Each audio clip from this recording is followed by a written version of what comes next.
September 25th, 1997. Amman, Jordan. 10:30 a.m. Khaled Mashal walked out of his office building. Routine morning, meetings, paperwork. The ordinary administrative work of running Hamas's political bureau. He was 41 years old, based in Jordan, living openly, legally, under Jordanian protection. A political leader, not a military operative, safe, or so he thought. Two men approached, tourists maybe, Western-looking.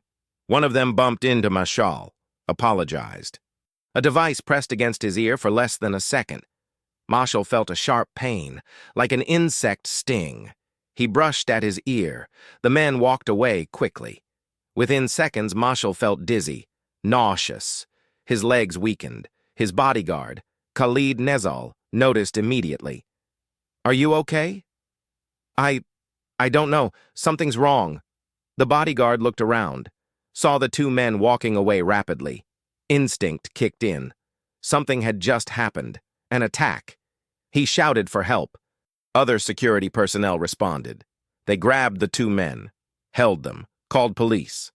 Within minutes, Jordanian security had two suspects in custody, and Khaled Mashal, Hamas leader, Israeli target, was collapsing from an unknown poison. The assassination attempt should have been perfect. High-tech weapon, untraceable poison, quick death that looked like natural causes. Instead, it became Mossad's most spectacular failure. The operatives were caught. The victim survived. And Israel had to provide the antidote to save the man they'd just tried to kill. This is the story of when the hunter became the hunted, when everything that could go wrong did, when an operation designed to eliminate a threat instead turned into a diplomatic catastrophe. And how Khaled Mashal, marked for death, became more powerful because he survived. To understand the failure, you need to understand why Mossad wanted Khaled Mashal dead. By 1997, Hamas had been conducting attacks against Israel for years. Suicide bombings, bus attacks, civilian casualties. The violence was escalating. Khaled Mashal wasn't a bomb maker. He wasn't a field operative. He was Hamas's political chief, based in Jordan, where he coordinated funding, recruitment, strategy. From Israel's perspective, he was as dangerous as any bomber. He enabled the attacks, directed strategy, provided resources. Eliminating him would disrupt Hamas operations. Send a message. Demonstrate that nobody was safe, even in foreign countries under diplomatic protection. But there was a problem. Jordan. Jordan and Israel had a peace treaty, signed in 1994. Relations were delicate but functional. King Hussein of Jordan was an ally, carefully, quietly, but genuinely. Killing someone on Jordanian soil would violate that relationship. Conducting a Mossad operation in Jordan without permission was dangerous. But Israel's government, under Prime Minister Benjamin Netanyahu, decided the risk was acceptable. Mashal was too important a target. The operation would be clean, surgical, undetectable. They would use a poison that mimicked natural death. No gunshots, no explosions, no obvious assassination. Mashal would simply die of what appeared to be a heart attack or stroke. And by the time anyone suspected foul play, the operatives would be long gone. That was the plan. The operation was assigned to Mossad's Kidon unit, the elite assassination squad, highly trained, experienced. They'd conducted dozens of successful operations. The method chosen was sophisticated. A synthetic poison delivered through a device disguised as a harmless object, pressed against the target's skin for 1 second. Poison absorbed.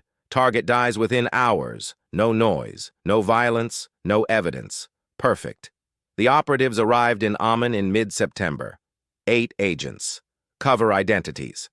Canadian passports. Tourists. Business people. Unremarkable.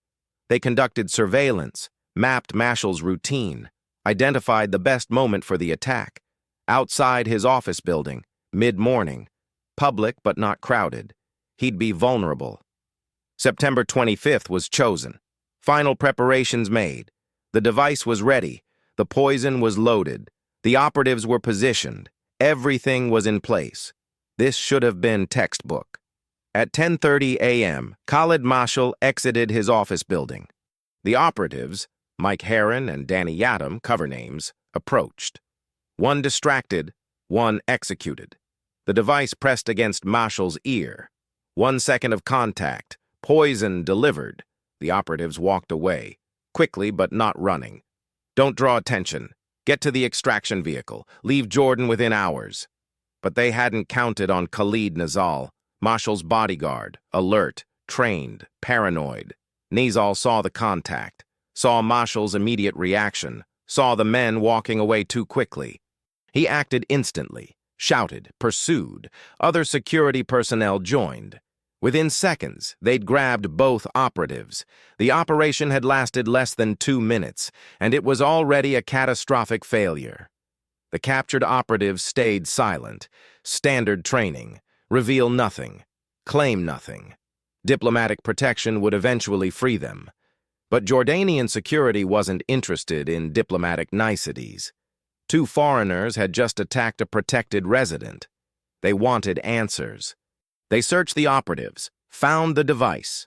Strange, technical, clearly sophisticated, found false passports, found communications equipment. This wasn't a random attack. This was professional, state-sponsored, and when they analyzed the substance in the device, they found synthetic poison.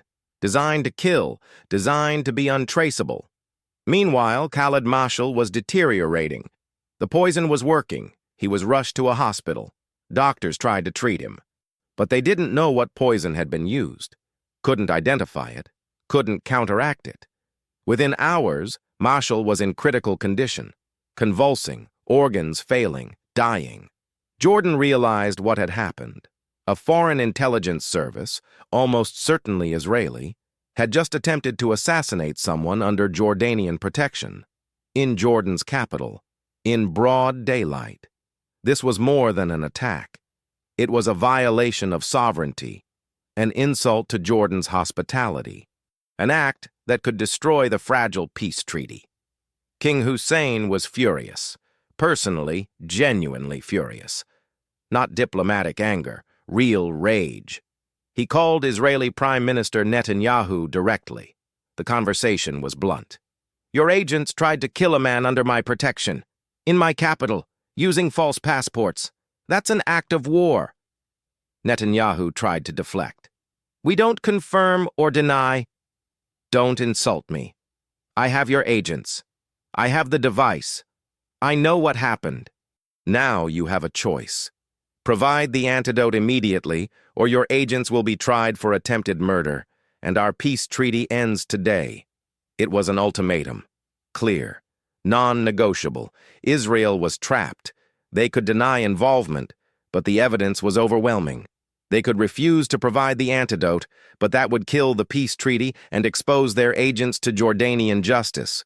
Or they could admit the operation, provide the antidote, save the man they'd just tried to kill, and accept the humiliation. They chose humiliation. Within hours, Israeli officials contacted Jordan through back channels. We'll provide the antidote. We'll admit the operation. But we need the agents returned. King Hussein agreed. But with conditions. You save Mashal's life. You release Sheikh Ahmed Yassin from Israeli prison. You return the agents only after these conditions are met. Ahmed Yassin, Hamas's spiritual founder, imprisoned in Israel, wheelchair-bound, elderly, but symbolically crucial. Israel had to agree. They had no choice. The operation had failed so completely that they had to save their target's life and release his spiritual leader to get their own agents back. The antidote was delivered. Doctors administered it. Slowly, Mashal recovered. The poison was neutralized. He would live. Sheikh Ahmed Yassin was released from Israeli prison, returned to Gaza, a hero, proof that Hamas could win even when Mossad struck. And the 2 captured operatives, after days of interrogation, were quietly returned to Israel. The operation meant to kill Khaled Mashal had instead made him a legend. He'd been marked for death by Mossad, and he'd survived. The immediate aftermath was catastrophic for Israel. Diplomatically, the peace treaty with Jordan survived, but barely. King Hussein's trust in Netanyahu was destroyed. Relations remained cold for years. Operationally, the failed operation revealed methods, the poison device, the approach, the tactics, all now exposed. Countermeasures could be developed. Politically, Hamas celebrated. Their leader had survived Mossad. Proof of divine protection, they claimed. Proof that resistance could win. Psychologically, Mashal became untouchable. Not literally, Israel could have tried again, but symbolically. Trying again after such a spectacular failure would have been humiliating. And personally, Khaled Mashal went from being a mid-level political leader to a prominent, celebrated figure.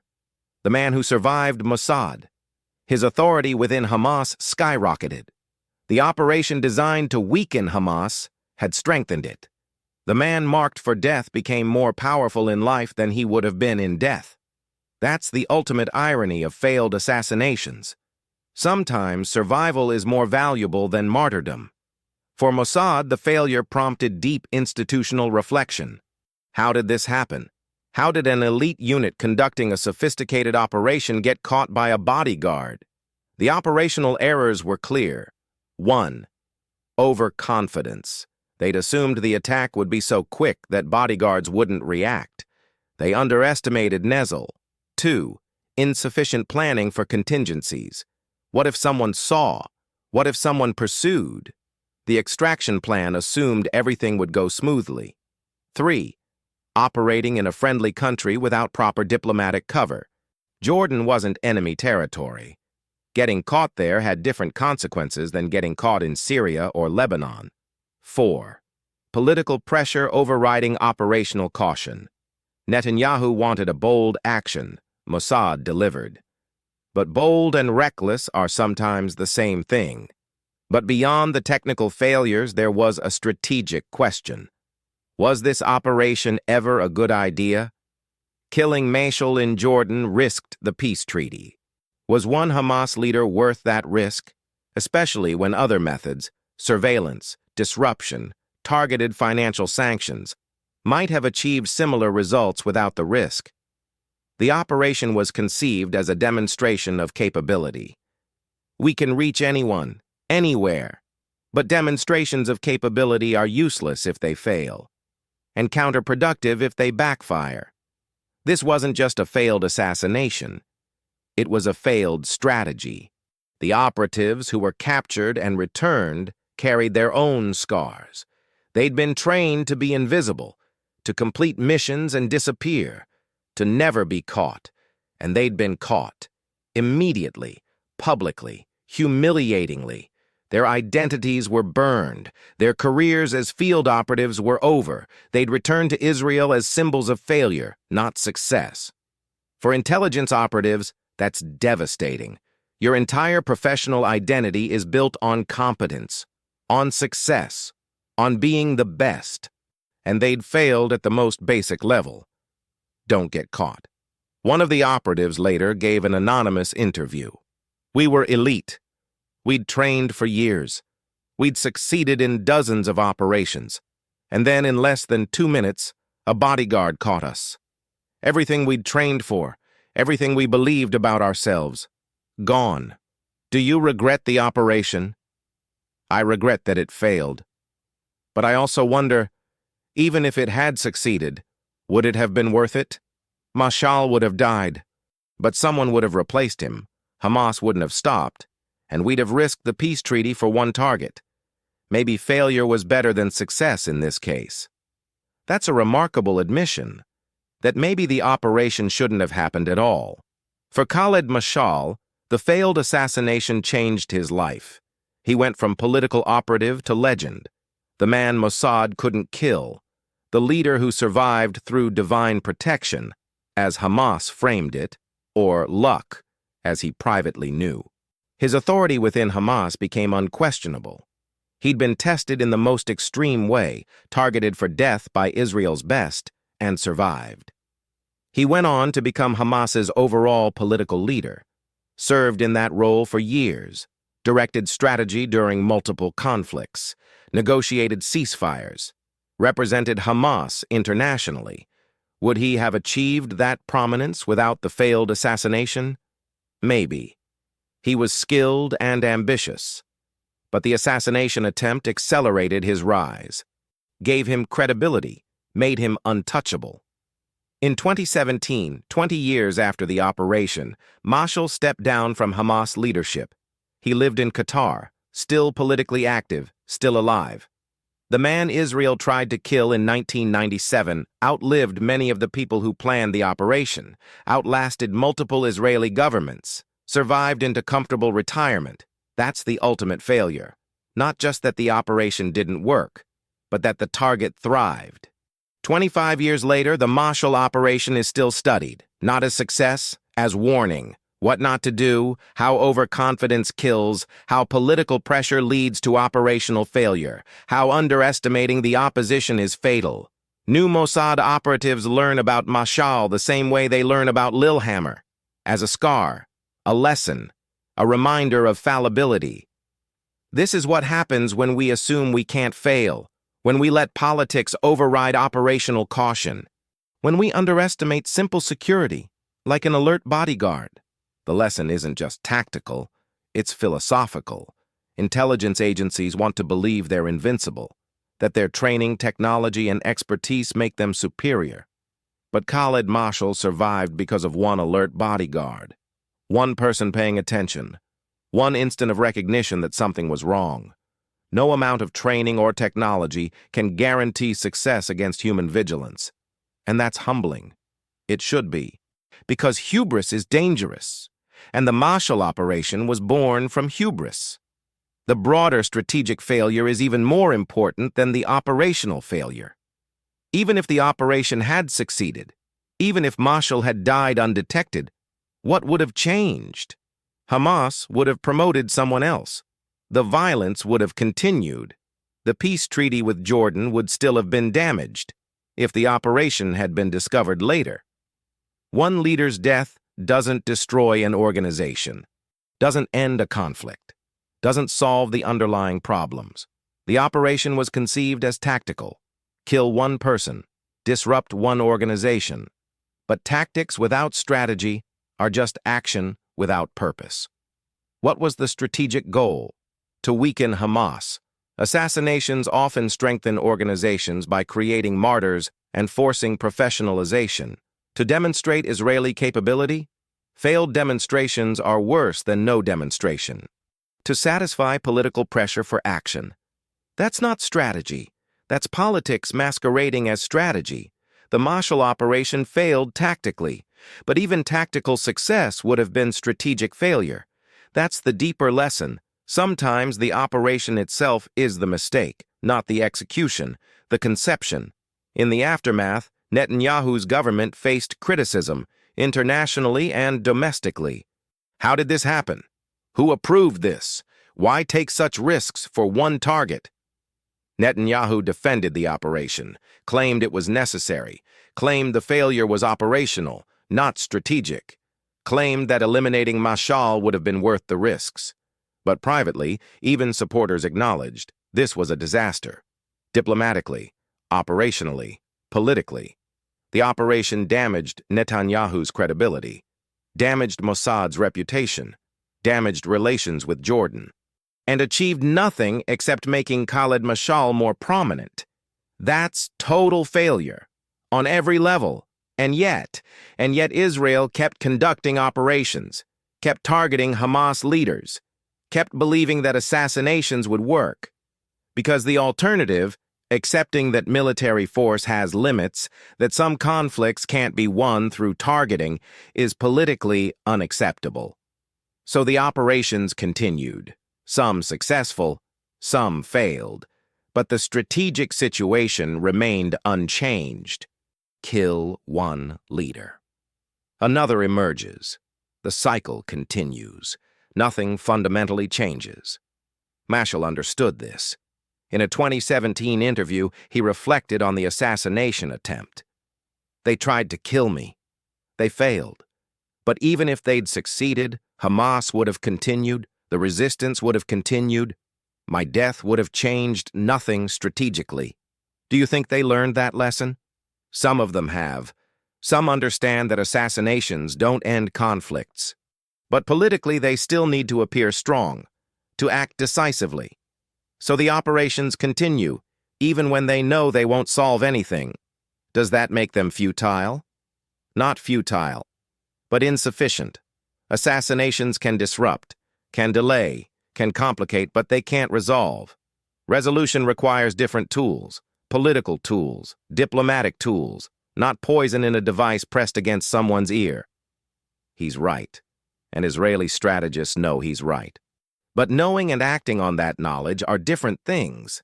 The Mashal operation failed, spectacularly, undeniably. But the approach, targeting leaders, conducting operations, believing force can solve political problems, continues. Because failure isn't always enough to change strategy. Sometimes organizations keep doing what they've always done, even when it doesn't work. That's the real lesson of Mashal, not that operations can fail, but that even dramatic failures don't always change the underlying approach. Every failed operation has heroes, people who prevented the disaster from being worse. In this case, Khaled Mashal, Mashal's bodyguard. He saw something wrong, reacted instantly, caught the operatives, prevented their escape.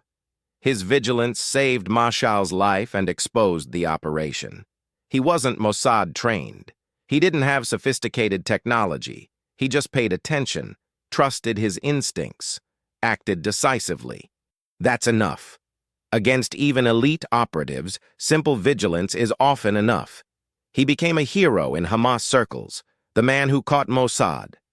Proof that the seemingly invincible could be defeated by ordinary competence. The Jordanian doctors who treated Mashal also deserve recognition. They kept him alive through the critical hours before the antidote arrived. Without their care, he would have died before Israel could save him. And King Hussein, who leveraged the crisis to free Sheikh Yassin and extract concessions from Israel. He turned Israel's operational failure into diplomatic victory, got what he wanted while maintaining the peace treaty. These are the people who shaped the outcome, not through sophisticated operations, through basic competence, decisive action, and strategic negotiation. Sometimes that's all it takes to defeat the world's most advanced intelligence service. Today, Khaled Mashal lives in Qatar, retired from active Hamas leadership but still influential, still alive. The operatives who tried to kill him are retired too, burned by the operation, unable to operate in the field again. The device they used, the poison delivery system, is probably in a museum somewhere, or destroyed. Evidence of a failed approach. And Mossad? They learned, they adapted, they continued. But they never forgot Mashal, the target who became the hunter, the man who survived, the operation that became a case study in failure. When the hunter became the hunted isn't just a catchy phrase, it's what actually happened. Mossad went to Jordan to hunt Khaled Mashal. They were caught, interrogated, held. Their own government had to save them by saving their target. The hunters became prisoners. The target became a legend. And Israel learned again that success isn't guaranteed, that competence isn't invincibility, that sometimes, despite all the training and technology and experience, you fail. And when you fail spectacularly, everyone remembers. 25 years later, people still talk about the Mashal operation, not as success, as warning, as lesson, as the day Mossad got caught and had to beg for their own operatives back. That's legacy. Not the legacy they wanted, but the legacy they earned. Every operation has more than one story. Most channels tell you about the successes, the brilliant plans, the perfect executions. We tell you about the failures, the operations that went wrong, the hunters who became hunted, the targets who survived. Because failure teaches more than success. Because hubris is dangerous. because sometimes the most important stories are the ones nobody wants to tell. Subscribe for the stories they wish had stayed secret, the operations that failed, the scars they still carry. Because understanding failure is understanding reality, and reality is more important than myth.